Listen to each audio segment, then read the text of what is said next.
Nous allons nous lever, c'est l'heure de la parole de Dieu. Je vais prier pour ce moment, que le Seigneur nous parle réellement ce matin. Père de gloire, Père de notre Seigneur Jésus. Voici le moment où nos cœurs sont ouverts à l'écoute de la parole de Dieu. Nous voulons nous disposer. Nous nous sommes préparés pour accueillir cette parole. Nous voulons nous disposer pour la recevoir. Nous voulons nous laisser façonner par ta parole. Nous voulons nous laisser instruire par ta parole. Seigneur, nous voulons nous laisser être corrigés par ta parole. Nous voulons nous laisser être fortifiés par ta parole, être encouragés par ta parole. Nous voulons nous laisser conduire en toutes choses, afin que tout ce que nous faisons puisse glorifier le nom de Jésus-Christ. Bénis donc ces instants, et que le Saint-Esprit puisse faire en sorte que ce message soit reçu, et que ce message fasse du bien à l'Église, fasse du bien à chaque membre de l'Église, pour que nous avancions dans la même direction, que nous parlions le même langage de la foi, que nous puissions nous préoccuper des choses d'en haut, et que ton nom soit béni, Seigneur. Amen. Nous restons debout et nous lisons dans l'Évangile. Il y a plusieurs textes que je vais lire. C'est dans l'Évangile selon Jean. Je vais commencer au chapitre 14.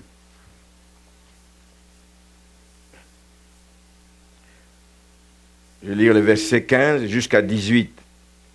Jean 14, de 15 à 18. Si vous m'aimez, gardez mes commandements. Et moi, je prierai le Père, et il vous donnera un autre consolateur, afin qu'il demeure éternellement avec vous, l'Esprit de vérité que le monde ne peut recevoir parce qu'il ne le voit point et ne le connaît point. Mais vous, vous le connaissez, car il demeure avec vous et il sera en vous. Je ne vous laisserai pas orphelins, je viendrai à vous. Amen. Nous lisons au chapitre 15 du même évangile, chapitre 15, versets 26 et 27. Quand sera venu le consolateur que je vous enverrai de la part du Père, l'Esprit de vérité qui vient du Père, il rendra témoignage de moi, ça veut dire de Jésus. Et vous aussi, vous rendrez témoignage parce que vous êtes avec moi dès le commencement. Amen. Dernier texte, nous lisons toujours dans l'Évangile selon Jean au chapitre 16. Je vais lire à partir du verset 7. Cependant, je vous dis la vérité, il vous est avantageux que je m'en aille. Car si je ne m'en vais pas, le consolateur ne viendra pas vers vous. Mais si je m'en vais, je vous l'enverrai.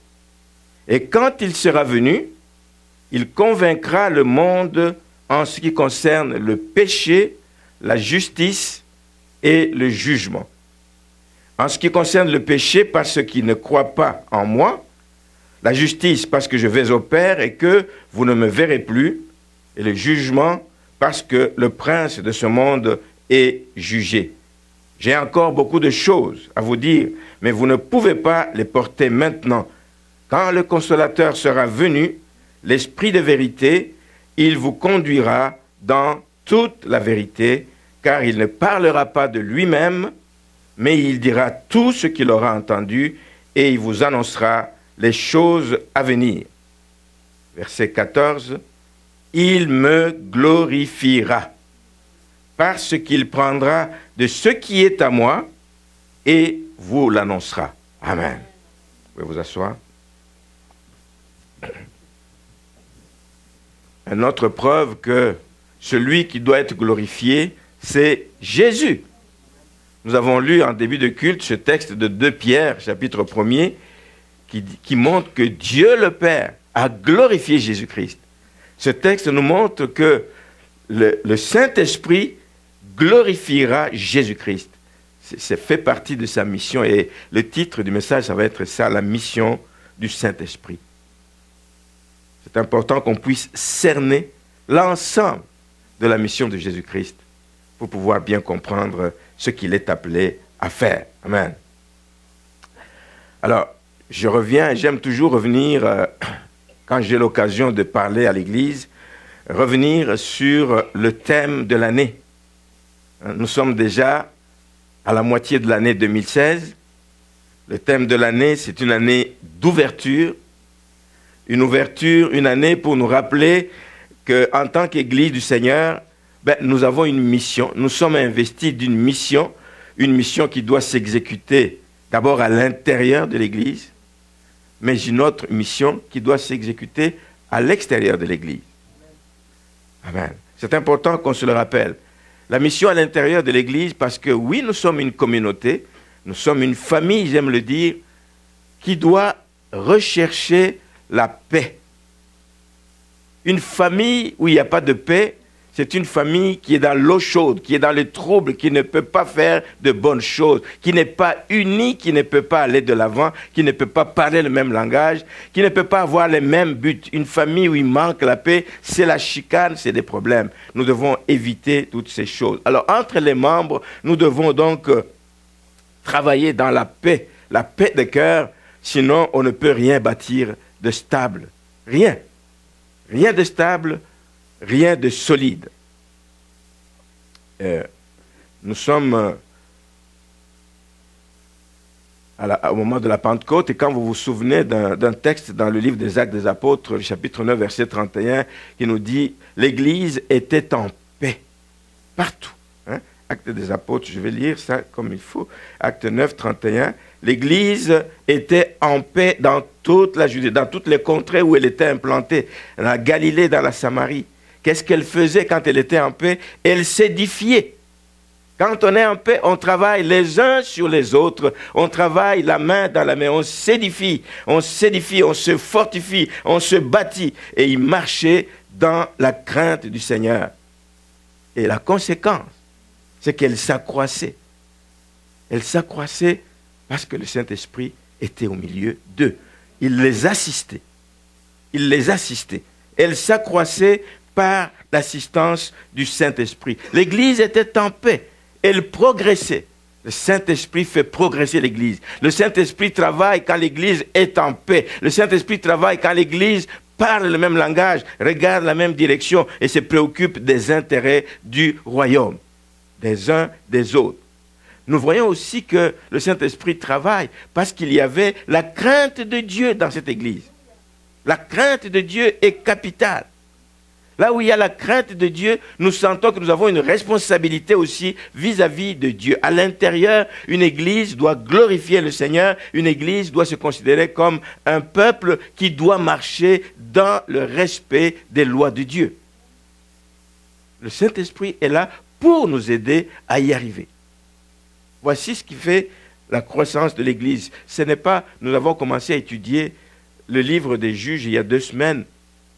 Et au début, nous avons vu ce qui s'est passé à l'époque, vers la fin du temps de Josué. Nous avons vu dans ce livre que Josué rappelait aux enfants d'Israël tous les bienfaits de Dieu.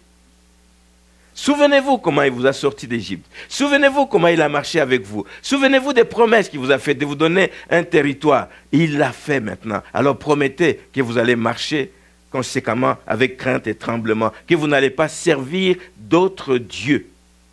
Le peuple a répondu, nous servirons l'Éternel. Josué chapitre 24, nous servirons l'Éternel. Josué insiste, il répète encore, nous obéirons à sa voix. Mais dans les faits de tous les jours, nous voyons qu'après la mort de Josué, c'est un peuple qui a complètement abandonné les voies de Dieu. La Bible nous dit, en terminant le livre des Juges, que les gens à cette époque faisaient chacun ce qui lui semblait bon. On est un peuple oublieux et le Saint-Esprit vient nous rappeler aussi nos obligations vis-à-vis de notre Dieu. Amen. Il nous rappelle que nous devons marcher comme des gens rachetés. Il nous rappelle que nous devons marcher comme des gens qui craignent le Seigneur, qui réalisent combien il est grand, combien il a accompli de grandes choses pour nous. Amen. Voici ce que le Saint-Esprit fait. Quand nous n'agissons pas comme ça, on n'est pas en paix avec Dieu. Amen. Une église en paix est en paix entre les membres, est en paix avec Dieu aussi.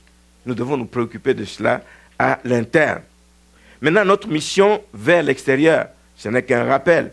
Plusieurs chants que nous chantons nous le rappellent. Nous voulons voir Jésus élevé. Il ne sera pas élevé si l'Église ne fait pas sa job. Nous avons une mission envers l'extérieur. Nous sommes un peuple, frères et sœurs, appelé à changer le visage du monde. C'est la mission de l'Église, changer le visage du monde. Pas par des tactiques, pas par des choses que nous allons apprendre à l'école, mais par la puissance, par le feu du Saint-Esprit qui vient pour calciner toutes les œuvres des ténèbres. Et nous avons le Saint-Esprit pour nous aider dans cette mission vers l'extérieur. Les gens souffrent. Les gens souffrent dans le monde, malgré les apparences. Les gens sont malheureux dans ce monde, malgré les apparences. Les apparences trompent. Et ils sont malheureux parce qu'ils ne connaissent pas le Seigneur. Ils ne connaissent pas le Sauveur. Ils ne connaissent pas celui qui a versé son sang pour l'humanité. C'est notre mission. Le Saint-Esprit vient nous assister pour que nous accomplissions cette mission vers l'extérieur. Alors, aujourd'hui, c'est la fête de Pentecôte. L'occasion est belle de nous souvenir de cette double mission, de demander encore de manière spéciale à notre Dieu de nous donner la grâce que ces sentiments que nous avons de cette double mission ne nous quittent pas un seul instant. Amen. Mais que ces sentiments prennent place vraiment dans nos cœurs, dans nos préoccupations et que ce soit effectif. Parce que si l'Église n'a pas compris l'importance du partenariat avec le Saint-Esprit, on ne peut rien faire de bon.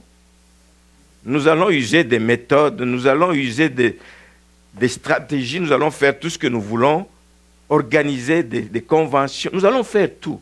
Nous allons inviter des chorales extérieures, nous allons inviter des serviteurs de Dieu pour prêcher avec onction.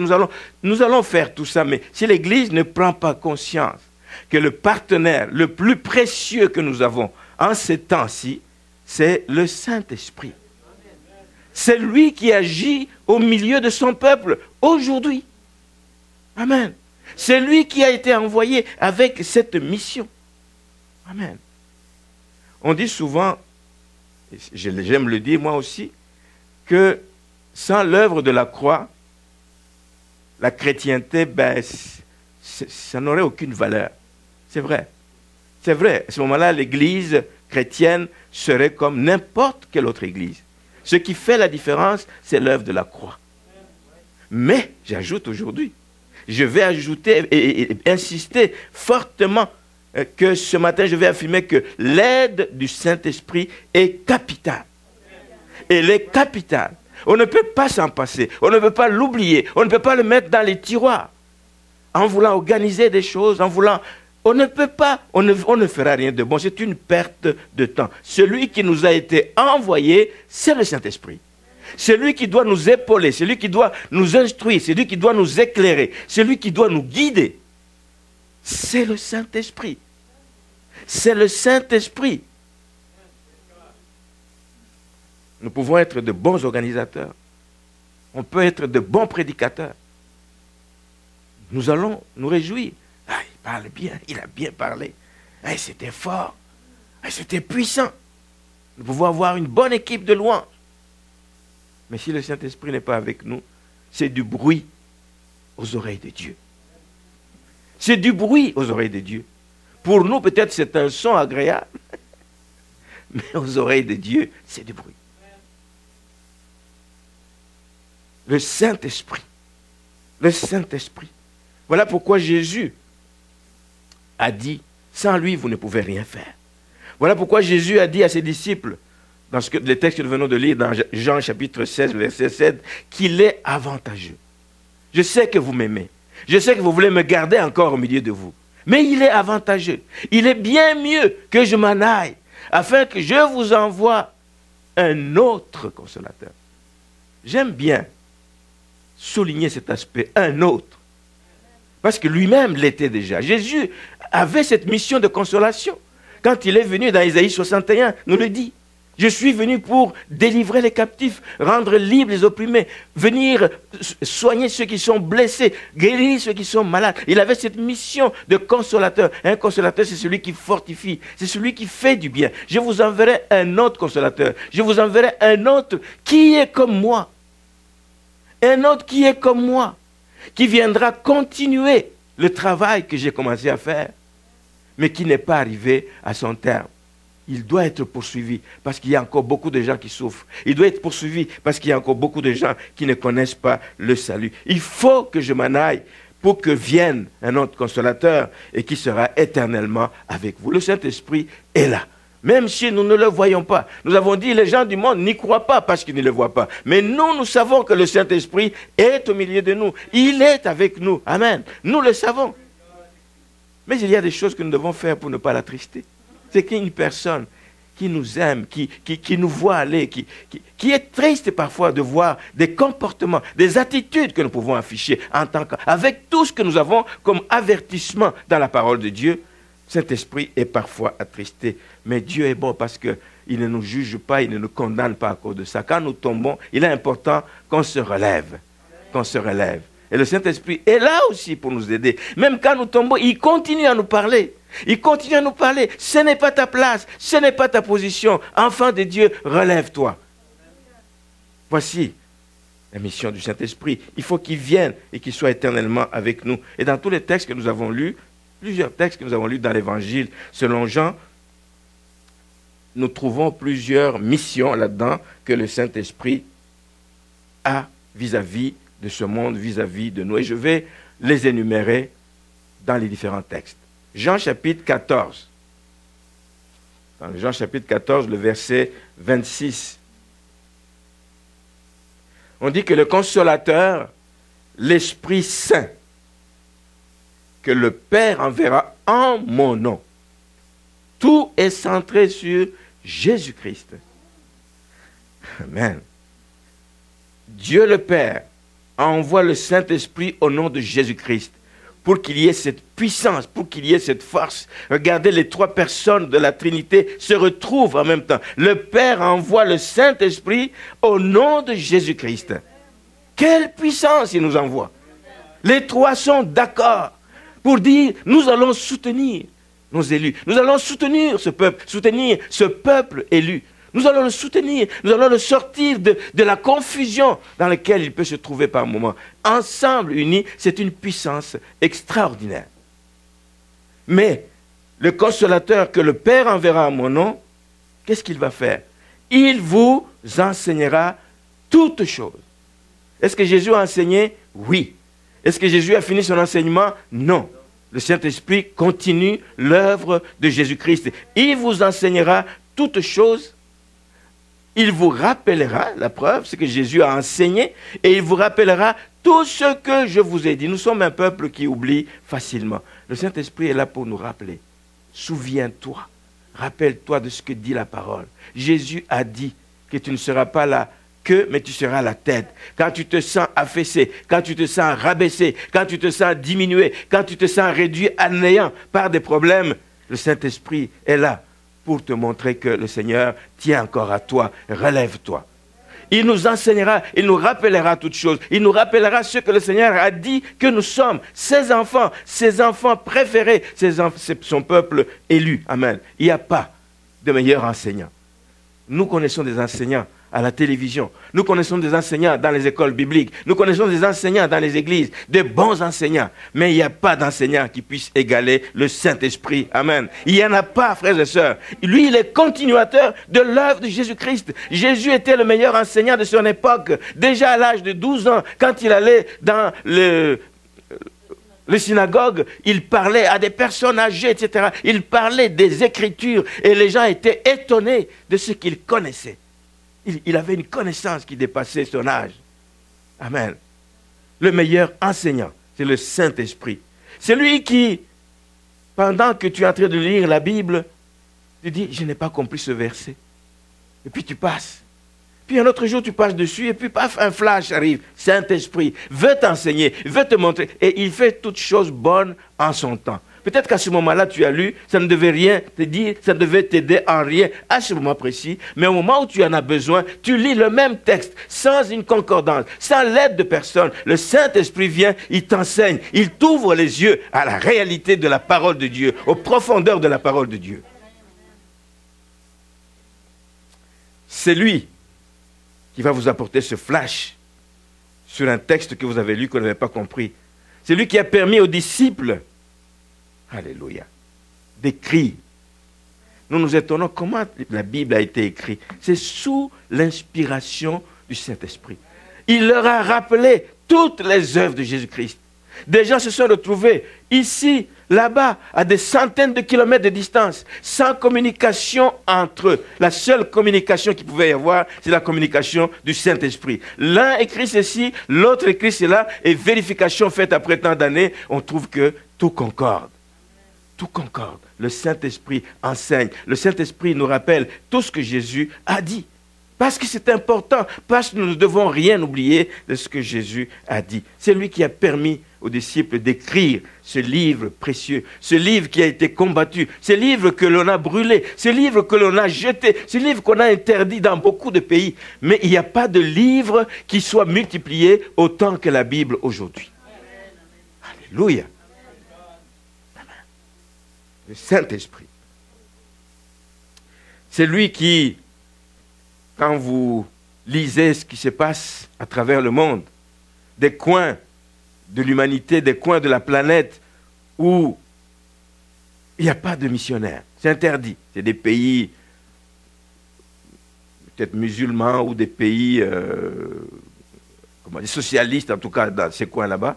Interdiction, pas de chrétienté ici. On ne veut pas de votre Bible, on ne veut pas de la parole de Dieu. Mais Dieu s'arrange pour que ces livres puissent passer entre les mains des gens et arriver auprès des personnes qui n'ont personne pour leur enseigner, qui ouvrent la Bible pour la première fois et qui lisent et qui arrivent à obtenir le salut, et qui lisent et qui arrivent à voir les dons du Saint-Esprit, qui lisent et qui comprennent la parole sans enseignants. Nous avons beaucoup de choses aujourd'hui. Nous avons des concordances bibliques, nous avons des écoles bibliques, nous avons tout.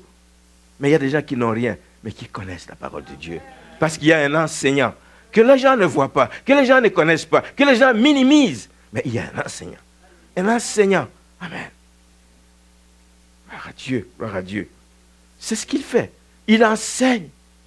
Et de la bonne façon. Il enseigne. Il a des méthodes qu'aucun homme ne peut avoir. Il enseigne la personne que les gens considèrent comme une brute. Il ne comprendra jamais rien. Mais le jour où cette personne te parle de la Bible, tu dis, as-tu été à l'école biblique? Il dit non. On en a vu. Une dame, 30 ans de ministère, qui ne savait ni lire, ni écrire. Ni lire, ni écrire. Mais elle se promenait avec sa Bible. Et elle vous disait, ouvrez la Bible, lisez Jean 16, lisez Ézéchiel, lisez. Dieu dit, enseignez par le Saint-Esprit. Oh, puissions-nous être un peuple qui avons faim et soif d'être enseignés par le Saint-Esprit. Parce que nous sommes sûrs que nous n'allons pas nous tromper. Un homme peut se tromper. Je peux me tromper. Si je me trompe, vous m'aidez, je vais corriger. Amen. Mais le Saint-Esprit ne se trompe pas. Alors nous avons le meilleur enseignant. Puissions-nous aspirer à être instruits, enseignés par le Saint-Esprit. Nous mettre à table, à son écoute et dire, enseigne-moi, Saint-Esprit. J'ouvre la Bible, je veux comprendre. Qu'est-ce que tu as pour moi aujourd'hui? Qu'est-ce que tu as pour moi ce matin? Qu'est-ce que tu as pour moi? Le Saint-Esprit a cette première mission d'enseigner toutes choses, toutes choses. Toutes choses. Deuxième chose que nous voyons dans les textes, Jean chapitre 15, le verset 26, on dit, « Quand sera venu le consolateur que je vous enverrai de la part du Père, l'esprit de vérité qui vient du Père, il rendra témoignage de moi. » Une autre mission importante du Saint-Esprit, c'est de ne pas, comme Jésus le dit plus loin dans le chapitre 16, qu'il ne viendra pas pour parler de lui, pour dire, est-ce que vous avez vu Jésus, vous avez entendu parler du Père, mais moi aussi j'existe. Il ne vient pas pour parler de lui. Il ne vient pas pour dire que moi aussi je fais partie de la troisième personne de Dieu, mais il vient pour témoigner de Jésus-Christ, pour témoigner de Jésus-Christ. Il ne parlera pas de lui-même. Au chapitre 16, verset 17, il vous conduira dans toute la vérité en présentant, et la vérité est où? Dans l'œuvre de Jésus-Christ. La vérité, il vous conduira dans toute la vérité en vous présentant l'œuvre unique, l'œuvre de la croix. Le but est de témoigner sur Jésus. Parce que ce que Jésus a accompli, c'est ce que le peuple, le monde entier doit savoir. Le jour où les gens savent ce que Jésus-Christ a accompli, la mission est faite. Amen. Il vous enseignera, il témoignera de Jésus, de ce qu'il a accompli, de ce prix qu'il a payé, des souffrances qu'il a endurées. Il vous témoignera de cette œuvre et il l'a fait pour l'humanité pécheresse. Dans le chapitre 16, au verset 8, on va trouver une autre mission du Saint-Esprit. Il nous dit qu'il convaincra le monde en ce qui concerne le péché. Tout à l'heure, Louis-René disait ça ici, je ne sais plus en rapport avec quel chant, il dit, ce n'est pas vous qui allez convaincre, c'est le Saint-Esprit. C'est le Saint-Esprit qui convaincra le monde de péché. C'est vrai que nous faisons notre part d'ouvrir la bouche et de parler et de présenter l'Évangile. Mais celui qui va aller toucher les cœurs, c'est le Saint-Esprit. Et c'est lui qui va aller amener le pécheur à reconnaître ce que dit Romains 3, 23, que tous ont péché. Moi, si je vais devant lui, je lui dis, mais tous ont péché, tu es un pécheur. Il dit, non, moi je ne suis pas un pécheur. Moi, je fais toujours bien les choses. Je suis en paix avec mes parents, je suis en paix avec mes enfants, je suis en paix avec tout le monde. Je n'ai jamais volé personne, je n'ai jamais tué personne. Mais la Bible nous dit que tous ont péché et sont privés de la gloire de Dieu. Tous ont péché. Mais la Bible nous dit aussi dans Romains 3, 24 que tous sont justifiés gratuitement par le moyen de la rédemption de Jésus-Christ. C'est ce que les gens doivent savoir. Nous pouvons le répéter, mais le Saint-Esprit seul est capable d'aller inscrire ça dans le cœur des gens. Amen. Inscrire ça dans le cœur des gens. Et c'est le Saint-Esprit qui, en l'ayant inscrit, va amener le pécheur à sentir le besoin de Christ, de se détourner de ses mauvaises voies et de se tourner vers Christ. C'est le Saint-Esprit. C'est le Saint-Esprit. Nous nous battons parfois parce que nous aimons les gens, nous aimons nos familles. Nous voulons qu'ils viennent à l'église, nous voulons qu'ils fassent ceci, nous voulons qu'ils chantent, nous voulons qu'ils abandonnent les mauvaises voies. Frères et sœurs, c'est bon. Je ne dis pas de lâcher, c'est bon, il faut le faire. C'est à travers cela que le Saint-Esprit se sert de ce qui sort de notre bouche pour aller toucher le cœur de ces personnes. Amen. Donc, il va aller créer ce besoin. Ça va être un besoin auquel la personne ne résiste pas. Il ne se sent plus en paix tant que c'est lui. Nous nous présentons et c'est lui qui attire les pécheurs vers le Seigneur. Le Saint-Esprit convaincra le monde de péché. Convaincra le monde que la seule façon d'être justifié, c'est de croire à l'œuvre salvatrice de Jésus-Christ. Nous avons la rédemption en Jésus-Christ. Nous avons la justification en Jésus-Christ et en Jésus-Christ seulement. Les œuvres ne peuvent pas te justifier. Ta famille ne peut pas te justifier. Le nombre d'années que tu passes en église ne te justifiera pas, mais nous sommes justifiés par le sang de Jésus-Christ, par l'œuvre de la croix. Et c'est le Saint-Esprit qui va faire comprendre ça aux païens, aux pécheurs. Amen. Il dit qu'il convaincra aussi de jugement. C'est lui qui montrera aussi aux gens que ceux qui ne marchent pas dans ses voies, ils savent le sort qui les attend. C'est le jugement, une condamnation éternelle. Amen. Une autre mission que nous voyons ailleurs que dans les textes que j'ai lus, c'est dans le livre des Actes des Apôtres au chapitre 1er.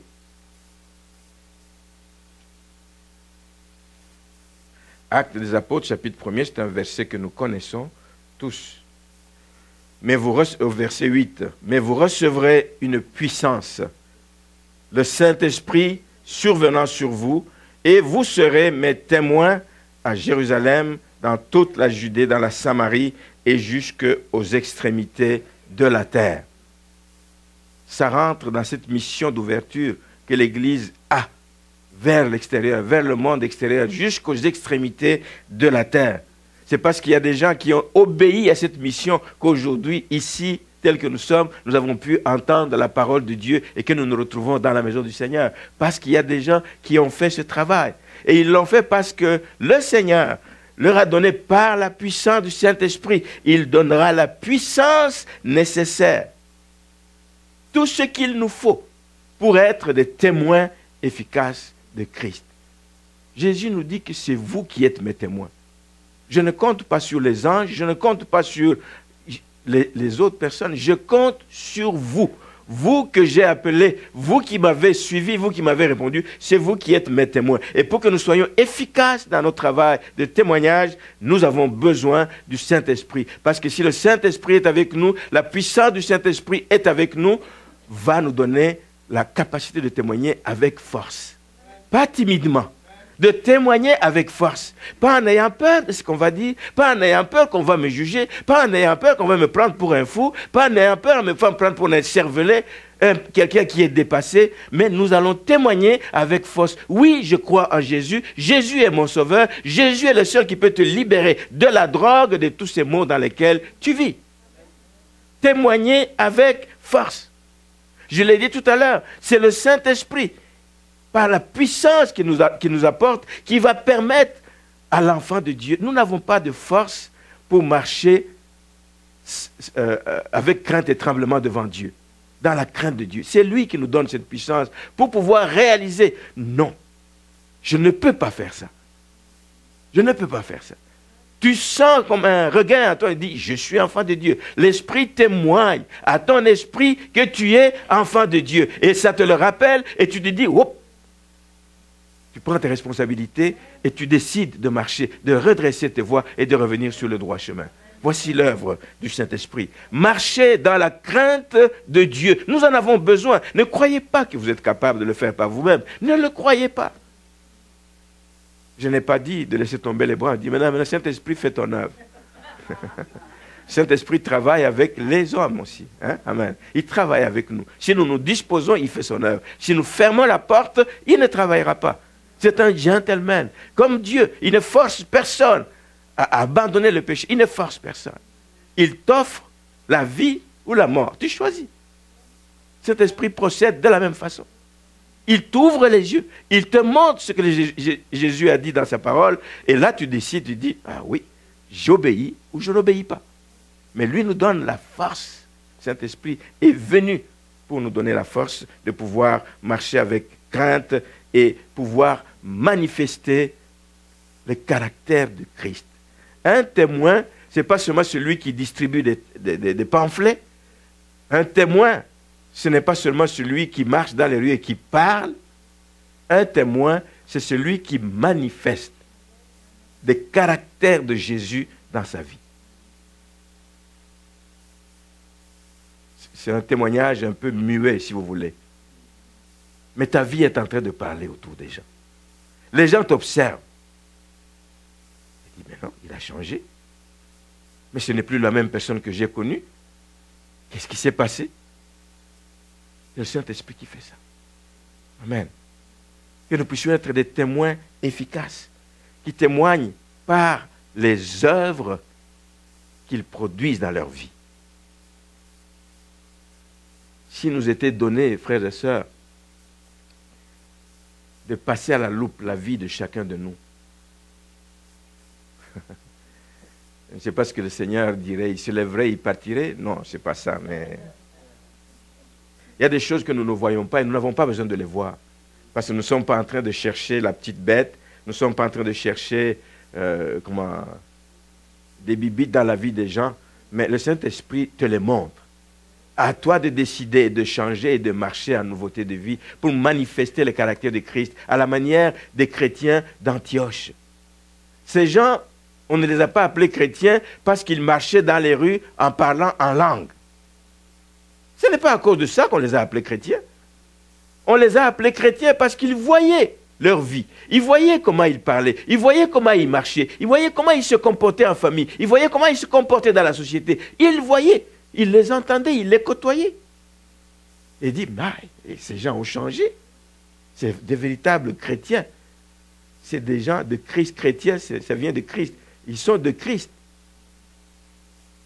Amen. Donc, marcher dans la crainte de Dieu afin de manifester les caractères de Christ.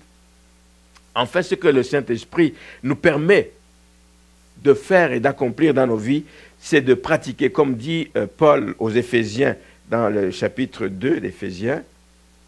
On va juste lire ce verset. Éphésiens chapitre 2, ce que le Saint-Esprit nous permet de faire. Le verset 10, chapitre 2, le verset 10, il dit, ce n'est point au verset 9, verset 8. Car c'est par la grâce que vous êtes sauvés par le moyen de la foi. Et cela ne vient pas de vous, c'est le don de Dieu. Ce n'est point par les œuvres afin que personne ne se glorifie, car nous sommes son ouvrage ayant été créés en Jésus-Christ. Nous avons été créés en Jésus-Christ pour de bonnes œuvres. Amen. Pas des bonnes œuvres que nous allons inventer, des bonnes œuvres que Dieu a préparées d'avance. Ce que Dieu attend, c'est que nous entrions dans ce qu'il a préparé d'avance. Et le Saint-Esprit nous aide à entrer dans ces bonnes œuvres. Le Saint-Esprit nous aide à pratiquer ces bonnes œuvres afin que nous puissions donner gloire à notre Dieu. Voici le travail que le Saint-Esprit fait. Il donne cette puissance qui nous permet de pratiquer ces bonnes œuvres que Dieu a préparées d'avance dans nos vies. Amen. Alors là, je viens de citer, ça fait comme 4. On pourrait continuer, on peut certainement trouver d'autres choses. J'ai voulu le faire comme ça ce matin pour montrer qu'il y a une diversité dans la mission du Saint-Esprit. La mission du Saint-Esprit ne peut pas être limitée, frères et sœurs, à ce que l'on voit souvent. Le Saint-Esprit est descendu, les gens sont dans des émotions. Beaucoup de gens ont limité ça au Saint-Esprit. Ou alors des manifestations de puissance, etc. Alors là, le Saint-Esprit agit. Mais non. Ce n'est pas toujours des choses voyantes, ce n'est pas toujours des choses qui flashent. Le Saint-Esprit travaille en silence dans le cœur d'une personne. Amen. Vous le verrez un jour. Vous le verrez un jour par les fruits que cette personne va produire. Il y a diversité. Ne limitons pas l'action du Saint-Esprit à des trucs d'émotion. Des gens qui tremblent, des gens qui tombent, des gens qui crient, qui pleurent, de joie ou de je ne sais pas quoi. Ne limitons pas l'œuvre du Saint-Esprit à ces choses-là. Amen. Comme on le voit souvent dans nos jours. Je veux l'apporter parce que, frères et sœurs, nous n'avons rien à prouver à personne. Nous n'avons rien à prouver. Qui a dit? À qui Jésus a dit? À qui le Saint-Esprit a dit? Maintenant que tu as reçu les dons, il faut que tout le monde sache que tu as tel don. Nous n'avons rien à prouver à personne. Nous n'avons rien. Nous n'avons pas entré en concurrence avec personne. Nous n'avons rien à prouver. Nous n'avons pas non plus à courir à gauche et à droite. Nous n'avons pas non plus à faire la chasse du surnaturel. Oh là, il se passe des choses là-bas. Oh là, les voilà qui courent. C'est ça les chrétiens d'aujourd'hui. C'est ça les chrétiens. Ah, quand lui est là, c'est le surnaturel. J'aime ça. Qui n'aime pas le surnaturel? Moi aussi j'aimerais. Mais on ne court pas ces choses. Quand Dieu veut le faire dans ta vie, il le fera. Il viendra te trouver là où tu es. Amen. Amen. Saint-Esprit a une diversité de missions. Ne le limitons pas à ces choses parce qu'il y a un gros risque qui nous guette. Il y a un danger aujourd'hui qui nous guette d'embrasser n'importe quoi. N'importe quoi. Et on va l'attribuer au Saint-Esprit. Paul avertissait Timothée, on va le lire. Dans 1 Timothée chapitre 4,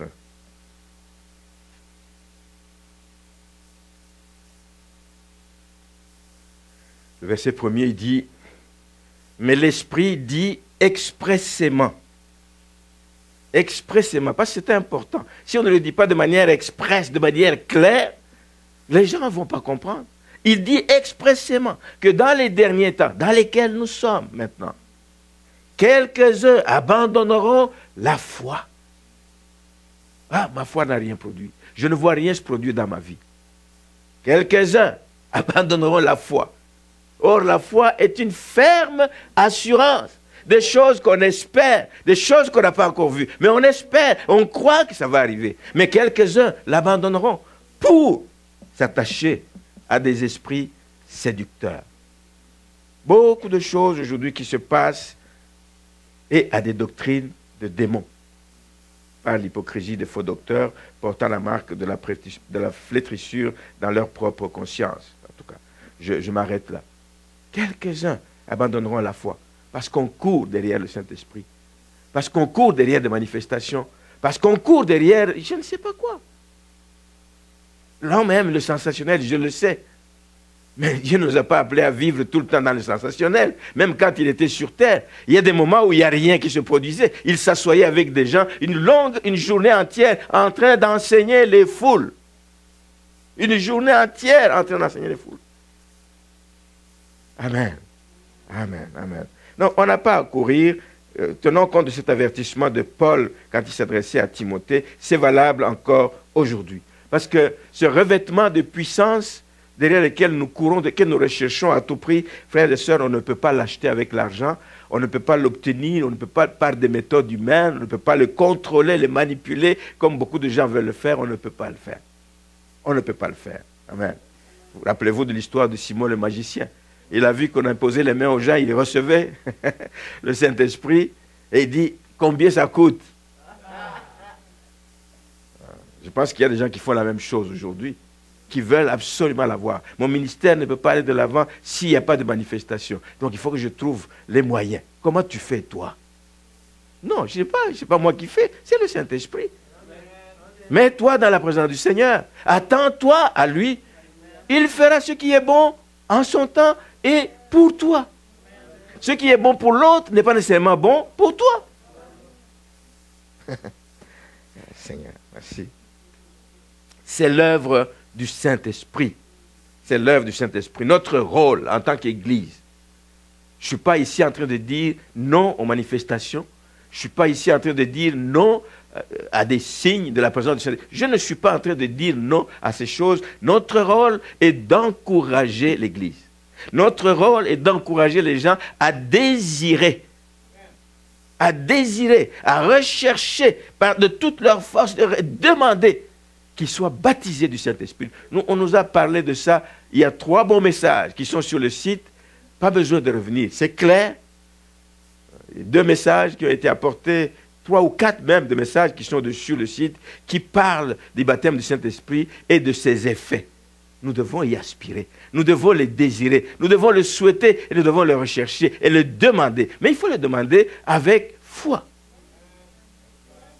Je ne le demande pas et je reste debout, je dis, bon, maintenant, il faut que quelque chose se passe. Non, je le demande, mais il y a ta part. Il faut que tu collabores avec le Saint-Esprit. Amen. Il faut que tu collabores avec le Saint-Esprit, que tu sois ouvert à son action. Il faut que tu sois ouvert à son action. Donc, nous devons encourager cela, demander ce baptême dans le Saint-Esprit.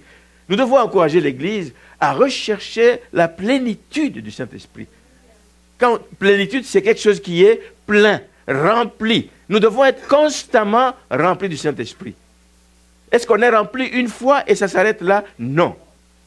On est rempli parce que ça peut se vider. Qu'est-ce qui peut vider cette puissance? C'est le péché en nous, c'est des faiblesses humaines, c'est tout ce que nous vivons des temps difficiles qui font que nous nous affaissons, nous laissons tomber les bras, nous ne voulons plus rien entendre des choses de Dieu.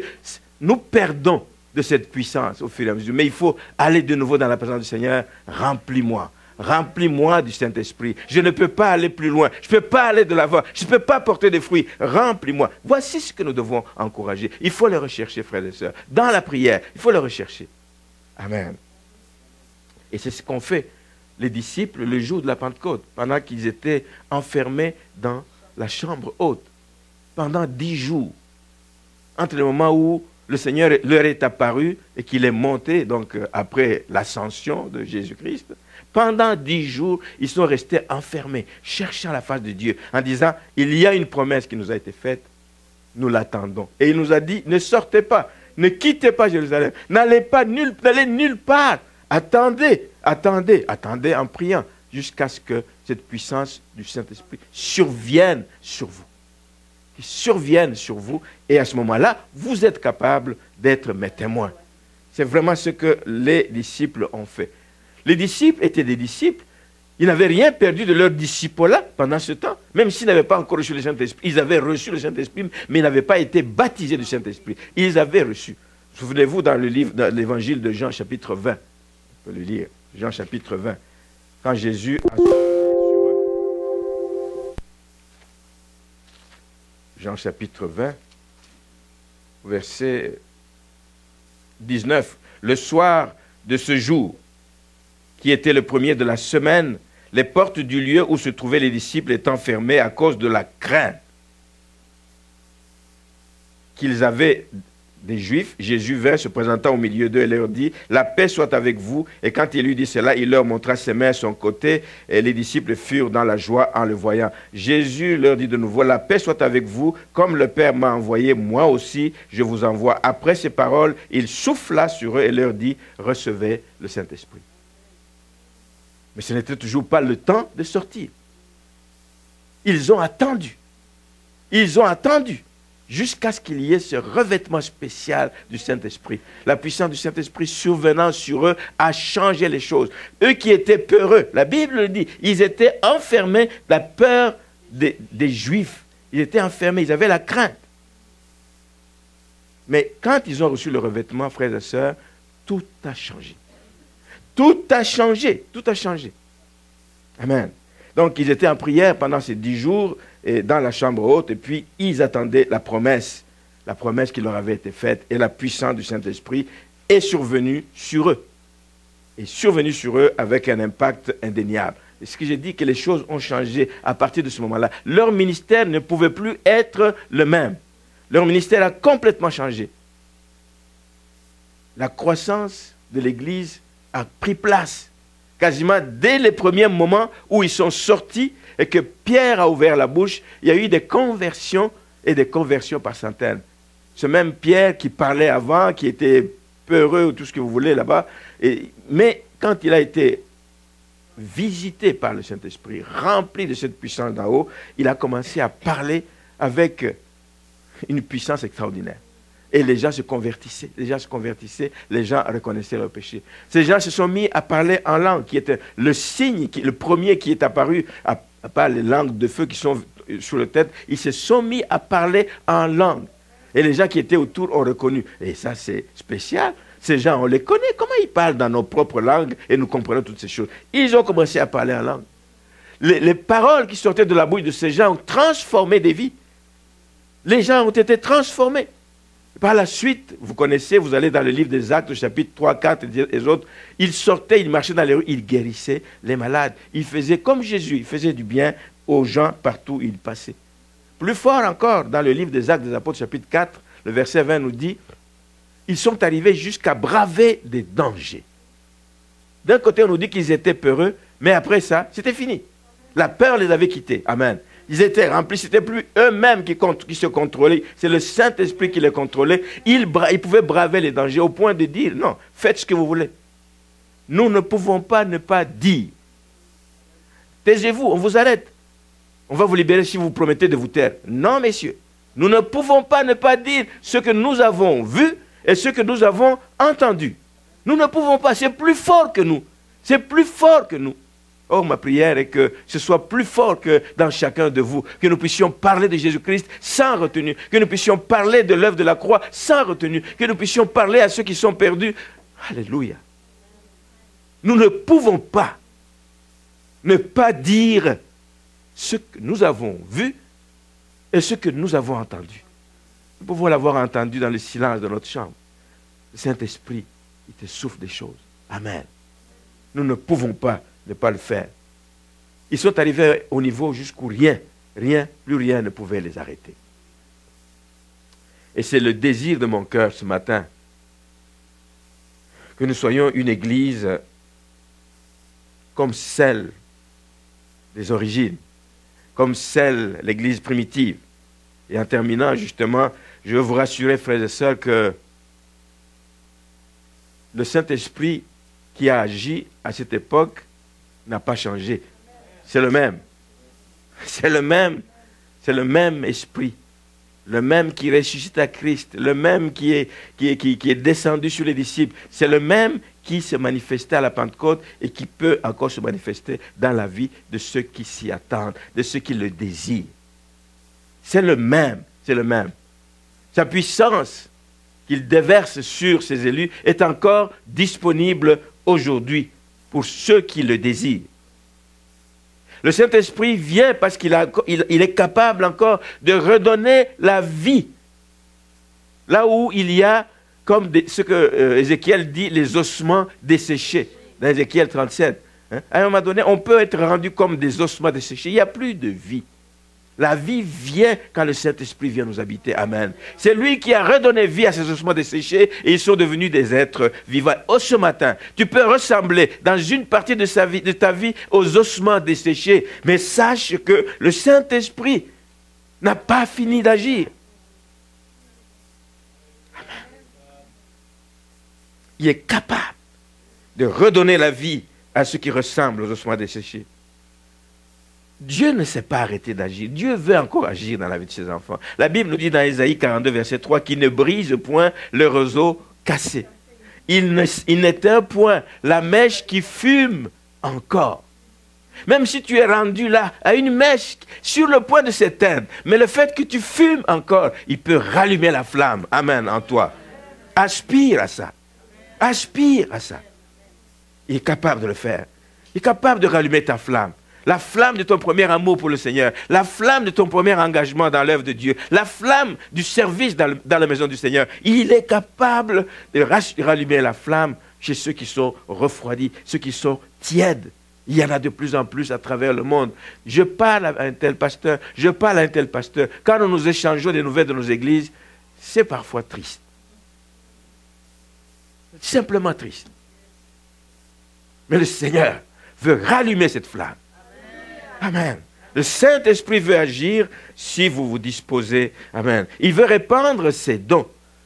Il nous appelle à son service. Il nous appelle à être ses témoins. Il nous appelle à être des propagateurs de la bonne nouvelle. Mais nous n'avons pas de capacité par nous-mêmes. C'est à travers les dons que le Saint-Esprit nous donne que nous pouvons agir, que nous pouvons nous mettre au travail. C'est à travers les dons que le Saint-Esprit nous donne qui peut aider ceux qui veulent s'engager dans le service de l'œuvre de Dieu.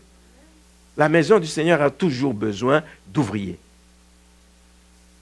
Même si demain, tous ceux qui sont assis ici avaient un rôle à jouer dans l'église. Gloire à Dieu. On ne va pas dire qu'il y a trop d'ouvriers dans cette église.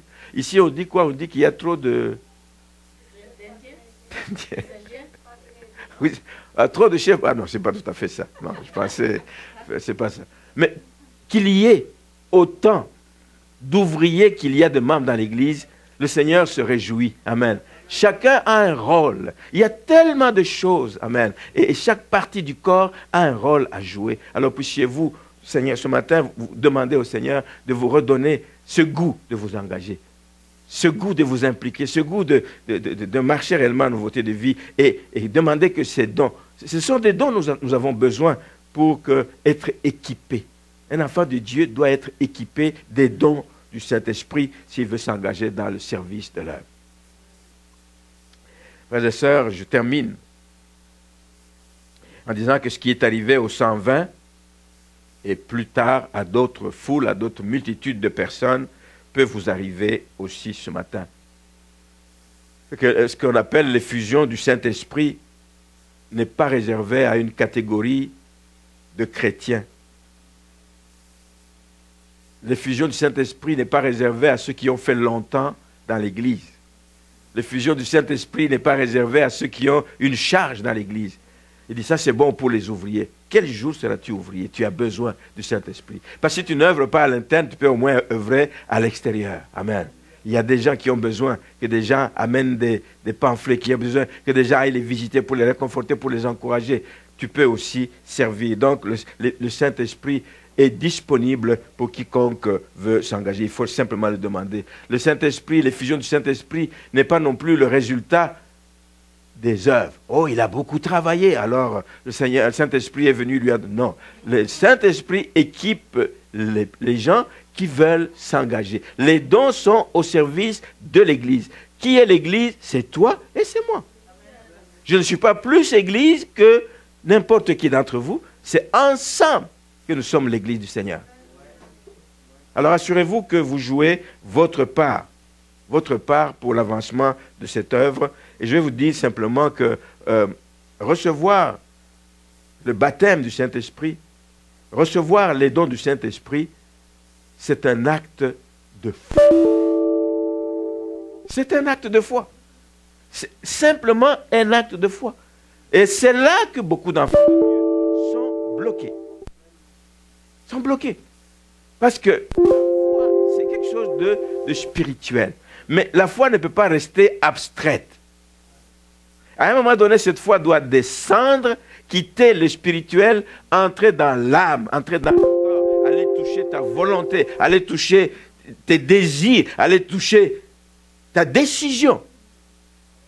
Pour que, ayant décidé, quand tu décides, c'est toi à ce moment-là qui commande. Et à ta bouche, et à tes oreilles, et à tes bras, à tes mains, à tes pieds. C'est toi qui commandes. C'est toi qui commandes. L'Esprit témoigne à notre esprit que nous sommes enfants de Dieu. Mais c'est nous qui devons, à travers les actes et les œuvres, montrer que nous sommes enfants de Dieu. L'Esprit témoigne. Et le Saint-Esprit est venu, justement, pour que les gens soient baptisés. Nous savons la puissance qu'il y a dans le baptême du Saint-Esprit. Ça change des vies. Tu deviens une personne, ce n'est plus toi-même. Ce n'est plus toi-même qui agis, c'est le Saint-Esprit qui agit au travers de toi. Amen. Est-ce qu'il y a quelqu'un ce matin, nous allons incliner nos têtes dans la prière.